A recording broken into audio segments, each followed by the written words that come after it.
Assalamualaikum warahmatullahi wabarakatuh. Teman-teman, jumpa lagi di Nabawi WL channel informatif dan hiburan. Kali ini kita akan membahas mengenai ramainya kasus pembunuhan Vina dan Eki yang membuat Kapolri Bapak Listio Sigit Prabowo turun tangan.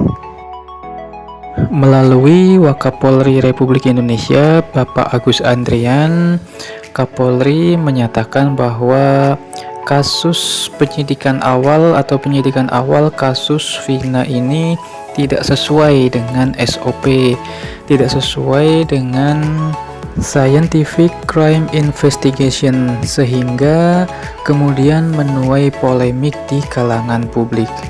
Nah, pernyataan dari Bapak Kapolri tersebut seolah menjadi angin segar untuk para terdakwa kasus Vina, yang mana mereka akan mengajukan peninjauan kembali atau PK melalui kuasa hukum dari para terdakwa, yang dalam hal ini diwakili oleh Peradi, bahwa mereka mengapresiasi tindakan dari Bapak Kapolri yang mau atau ikut turun tangan dalam penanganan kasus tersebut. Hal ini pula menguatkan mereka untuk mengajukan peninjauan kembali atas putusan persidangan, di mana sebagaimana kita ketahui para terdakwa ini atau 7 terdakwa ini telah divonis hukuman seumur hidup, di mana vonis tersebut juga sudah kasasi dan sampai dengan tingkat inkrah atau sudah final. Pernyataan Kapolri tersebut juga seolah-olah menguatkan bahwa kemungkinan para terdakwa ini memang bukan pelaku yang sebenarnya, sehingga kemungkinan mereka mengajukan PK dan bisa memenangkan di pengadilan cukup besar. Nah, pertanyaan yang muncul adalah kenapa pada saat penyidikan awal atau pada saat tahun 2016 ini penyidikannya tidak sesuai dengan SOP atau tidak sesuai dengan Scientific Investigation Crime? Apakah memang ada campur tangannya, yaitu dari ayah korban Ibtu Rudiana, atau memang penangkapan tersangka yang seolah-olah asal-asalan? Apapun itu, kasusnya masih bergulir ya teman-teman, dan pengajuan PK juga sedang dilakukan. Kita nantikan kelanjutannya. Sementara para terdakwa atau para tersangka yang sudah divonis, mereka telah memberikan kuasanya terhadap Peradi untuk melakukan peninjauan kembali terhadap kasus mereka.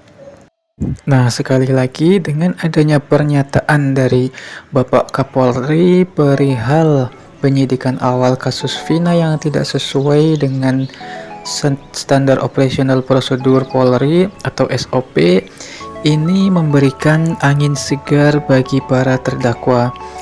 Ini merupakan suatu dukungan moral bagi para terdakwa dan juga kuasa hukumnya yang akan mengajukan peninjauan kembali atau PK. Nah, sebagaimana yang kita ketahui, 6 dari 7 terpidana kasus Vina ini telah memberikan kuasanya kepada Peradi untuk menjadi penasihat hukum mereka dalam melakukan peninjauan kembali atau PK.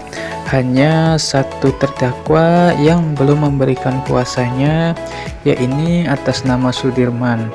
Infonya adalah Sudirman belum memberikan kuasanya karena masih dalam proses atau masih dimintai keterangan di kepolisian, sehingga Sudirman belum memberikan atau belum menandatangani berita acara kuasa dalam pengajuan peninjauan kembali yang diserahkan kepada Peradi.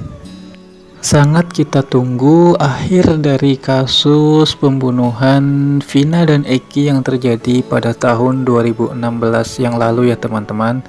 apakah peninjauan kembali ini nanti akan mengungkap sebenarnya para terdakwa ini memang tersangka yang sebenarnya atau bukan. Nah, kita nantikan prosesnya dan juga finalisasinya nanti ya teman-teman.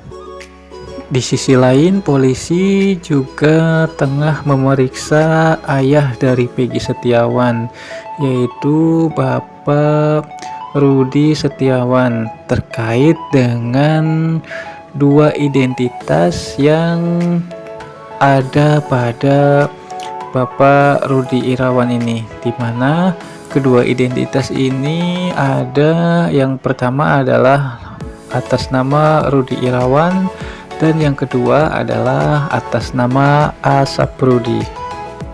Apakah ada keterkaitannya dengan kasus pembunuhan Vina dan Eki atau tidak? Namun menurut kuasa hukum dari ayah Peggy Setiawan bahwa dua identitas itu digunakan untuk menjadikan syarat administrasi Bapak Rudi Irawan ini menikah lagi, karena menurutnya dua identitas ini digunakan agar tidak diketahui oleh istri pertama dari Bapak Rudi Irawan yang merupakan ibu dari Peggy Setiawan, bahwa yang bersangkutan akan menikah lagi. Agar pernikahannya tidak terbongkar, ayah dari Peggy Setiawan ini menurutnya membuat dua identitas yang berbeda, yaitu atas nama Rudi Irawan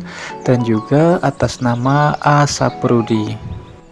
Menurut kuasa hukum juga, ini dilakukan memang secara sengaja, namun dengan maksud yang berbeda. Tidak ada kaitannya dengan kasus pembunuhan dari Vina dan Eki yang terjadi pada tahun 2016 yang lalu. Sementara itu, menjelang persidangan pra-peradilan Peggy, pihak keluarga dan kuasa hukum menggelar petisi dengan meminta dukungan dari masyarakat. Nah, demikian video dari kami, semoga bermanfaat. Wassalamualaikum warahmatullahi wabarakatuh.